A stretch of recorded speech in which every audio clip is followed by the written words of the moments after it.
During the addition of this third rail, the neighbors along this line have had to endure countless amounts of noise, countless amount of traffic.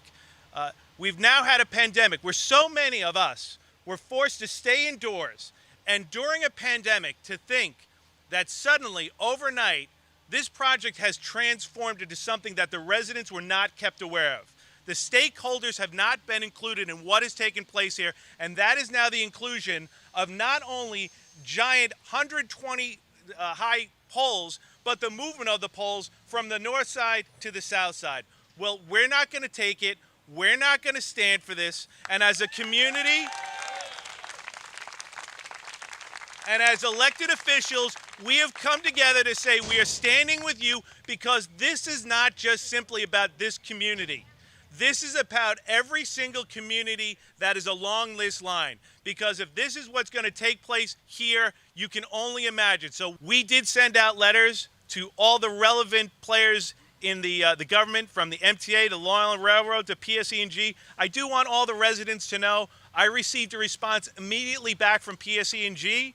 I received a phone call where they basically said they did not support this. They did not want this. They said it was done by 3TC without their input. Well, my comment is that's all well and good. But you know what? How can the contractor do these sort of changes to the project without keeping you informed and without keeping their neighbors informed? I'm still actually waiting for a response from the Long Island Railroad and MTA. The Long Island Railroad sent me a letter saying they would respond to me. Well, we're not going to wait anymore. So what we're going to do, as I said, we are galvanizing with all of you. We're going to put pressure on all these entities. We're not going to let them pass the buck. We're going to do the right thing, and if it has to go to litigation, it will go to litigation.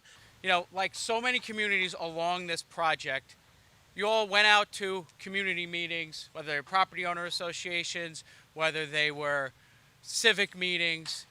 You learned about the project, you asked questions, you saw renderings, and even if you weren't happy about it, you thought you had an idea of what to expect across the street from your house. And when that changes, in particular under the unprecedented circumstances we've been under in recent months, that's just unacceptable. They said they were going to do no harm. We asked them, do no harm. They said, okay, we're going to make sure that the roads are safer. We're going to keep the environmental down. We're going to make sure that the roads are, the soundboards are put up.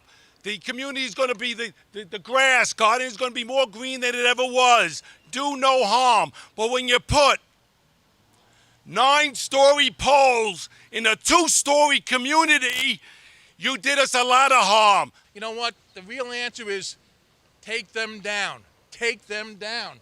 Take them down. Take them down. Take them down. Take them down. Take them down. The 3T company, it stands for terrible, terrible, and terrible. The 3T.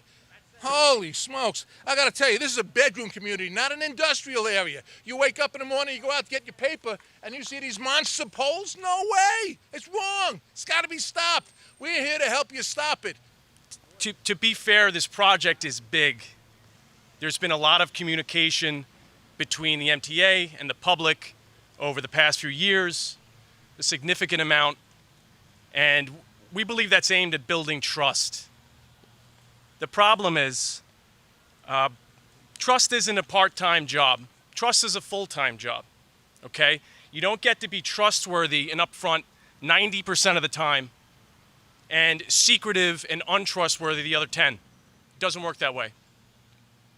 These polls represent a gross violation of the public trust. Don Clavin, our great supervisor, alluded to the fact that 5 years ago, PSE&G had proposed a hardening project on the east end of Garden City. And there were going to be monster poles right in the backyards of Garden City residents. And the Garden City residents, the civics, they got together with us. We demanded that PSEG remove those poles, and ladies and gentlemen, they did. So we have the heart, we have the drive, we have the motivation here. As Don Clavin has said, there has been a precedent. So I'm going to ask all of you, you keep it up on social media, you send the emails, you call your elected officials.